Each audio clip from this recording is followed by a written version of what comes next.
don't want Norman Willis waddling out of TUC telling me that I'm doing wrong because I'm backing Labour Party policy. So I wish you well. I want John Tucker and John Edmonds to win.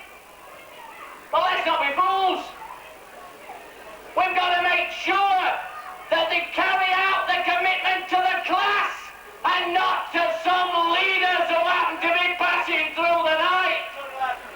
They come and go all the time. By God, didn't that Norman Willis cut a pathetic figure when he come out of number 10 a few months ago? Yes, and him, he's doing very well. He's all about lend money at £61 a day, tax-free in the House of Lords. By God, he quickly got over his illness, didn't he, when he got that? Mind you, I was talking about Willis when he come out of number 10 and he says, she listened to me. He didn't listen. I'll tell you what she would have done. She'd have listened all right if he'd have gone in there and said, I represent 10 million trade unionists. And we're going to fight. The miners are in struggle. We've got the teachers now with a pay claim, and they're beginning to struggle as well. We've got the civil servants fighting their pay claim. We've got another 30 pay claims in the offing before the end of April. He should have said to Mrs. Thatcher, it's my job to coordinate all those actions and to open up a second front on behalf of the miners. And that would have been the end. That would have been the glorious end. But he didn't. He didn't. He ran away. So John and John, remember, your elections are important. You're on this platform today because we want you to win in your respective unions. But we want you to remember what you're fighting for. Remember these people, these faces today. They're giving you help and succor through these battles. They're the people that you must always, always remember. And when you get those offers of quangos, and when you get those chances to go to the Neddy meetings and rub elbows with the establishment, remember, if you do that too often, you'll betray your members. They're here. They're in the factory. And some of them are in the gold queues. Thousands, millions of our people. More than 2 million members of the Trade Union Congress, and now amongst those 4 to 5 million in that pile of human misery. That's why it's important that the miners' lessons are learned by all and sundry. And I don't want any attacks upon Tony Benn in Marxism today, because he had the nerve at the right time to say that it was time there was industrial action on behalf of other groups in support of the miners, and to be slated by that Euro-communist pamphlet. It's a tribute, Tony. It's a tribute to what you have to say. We don't need any of that. We can get enough attacks from the police, Mrs. Thatcher's private army. I'm going to speak twice as long here today because I got stopped last Sunday. That's right. Carry on. I hope that David Bookbinder's listening, and Harry Lowe and the members of the police committee. You want to ask them, how is it that this undermanned police force that they keep talking about, when they're crying out for more staff, managed to be scrutinising Blesley Miner's welfare rulebook for 5 days in order to stop an ordinary meeting at that welfare last week? But when they come for more money and more staff, remember, I'm pleased, mind you, the county elections were very good. And we should remember that this is the county council where they said they're carrying out hard left policies. And we got the biggest ever vote in Chesterfield. We got the biggest ever vote in Bolsover. We got the biggest ever vote in North East Derbyshire. basis of those three constituency results, we'd have a majority in Parliament of 100. I worked it out. It's easy now with all these computers. 100. His majority's gone into the stratosphere. If you extrapolate the results for what they were saying, what were people doing? Why did they go to the polls? I'll tell you why, John. They went to vote against privatisation. Many of them. Many of them went. Bus drivers, people from the Scarsdale Hospital line and everywhere else, fighting against this Thatcher government, demonstrating in some small way the opposition to the attacks and the violence by the state. 50,000 people voted Labour in North East Derbyshire, Bolsover and Chesterfield. That's great. A few of them voted for the Social Democrats. Just a few. Less than 30%. They didn't even measure up to David Owen's attendance in the House of Commons.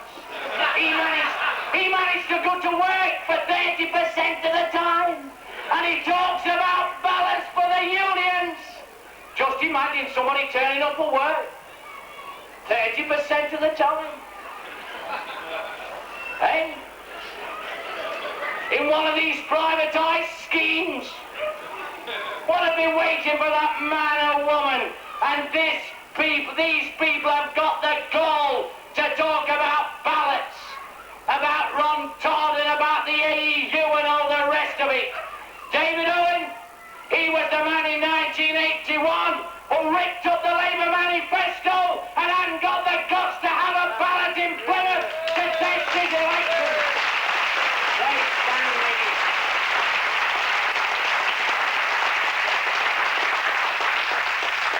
I'll tell you what they were voting for as well last Thursday. They were voting against the SDP and the Liberals because they'd read some of what they'd been up to. The fact that the Liberals and Alliance had voted to get rid of bus passes for the blind in Walsall. That's what the Liberals did. They joined together with the Tories and they did in Lothian to get rid of the free bus passes for the elderly. That's what people were doing last Thursday. They were beginning to see through these Tories Mark II. And now we find that they've had £188,000 off the British School of Motoring. Is anybody going to join their club in here? Are you going to willingly, unwittingly hand over money to the Liberal Party via the British School of Motoring? Shall we start a boycott here today? Is it worth it?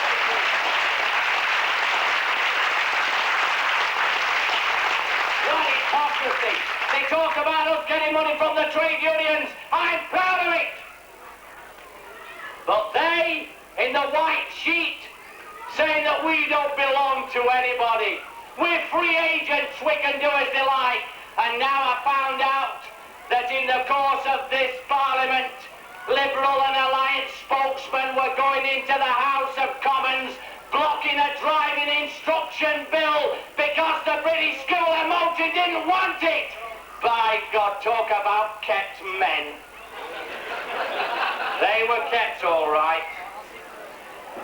I just want to suggest a few things that we need to be aware of in the course of the next couple of years as we go up to this general election.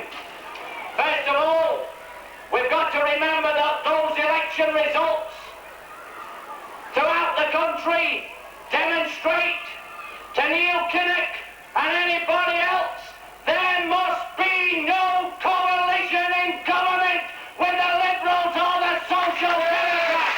That is ruled out. And that should apply where all those home councils are in existence. I hope they're listening. It means that Neil Kinnock and others have to take on board whoever's in leadership that one of their first jobs is to repeal all those trade union laws that have been pinning us to the wall in the last 6 years. Every single one of them must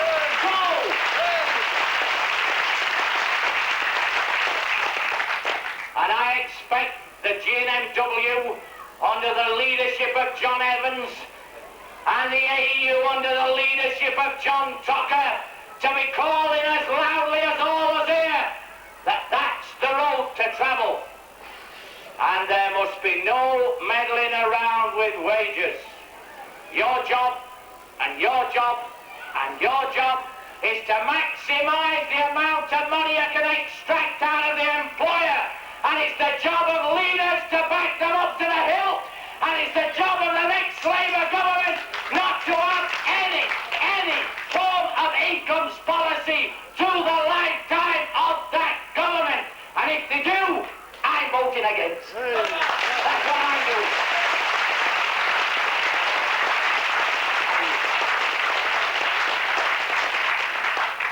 It means we've got to win this political ballot.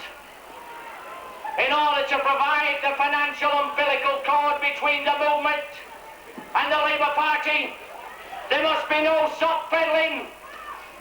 We can announce today, I think it's pretty well known in some circles, that one of the first unions to ballot its membership, Soga 82, has now got a clear majority to set up a political fund in order to supply the necessary finances to the Labour Party. That must be increased right across the whole of the trade union. It means the next Labour government has got to recognise, like Tony said, there's got to be an amnesty for all those miners, not some miners, every single one of them must be given an amnesty.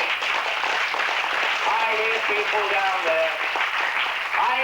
down there who call themselves socialists, who have always been worried about South Africa and he has, about political prisoners out there in Central and Latin America.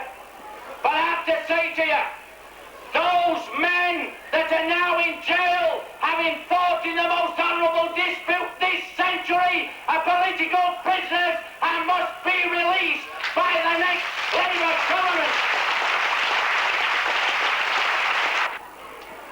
Yes, we've one or two other things to do. And one is that we have to learn from sequestration. And I think that if Tony Benn wants a job in the next Labour government, I've got one for him.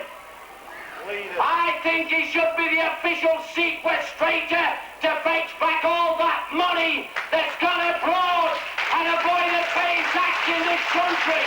There's having been what a job. Take a few miners with him because they travel. They've been to every country in the world. They come back speaking double Dutch and all sorts. But it's been a wonderful year. Not one to cry about. As it's ebbed and flowed towards us and away from us. But we'll never forget it, will we? Those of us that went through it. And we know that out of it there's been a lot to be thankful for. We know now, and every miner knows as he travelled down south of Watford, that there are socialists down there that have been helping to keep the strike going. We know that there are men and women now in the north and in the south. That bridge has been built that some people thought never existed. We know now in the mining communities that when they bumped into Asians and Pakistanis because they understood what it was like to be victimised and humiliated by the state, they joined hands with the miners like never before.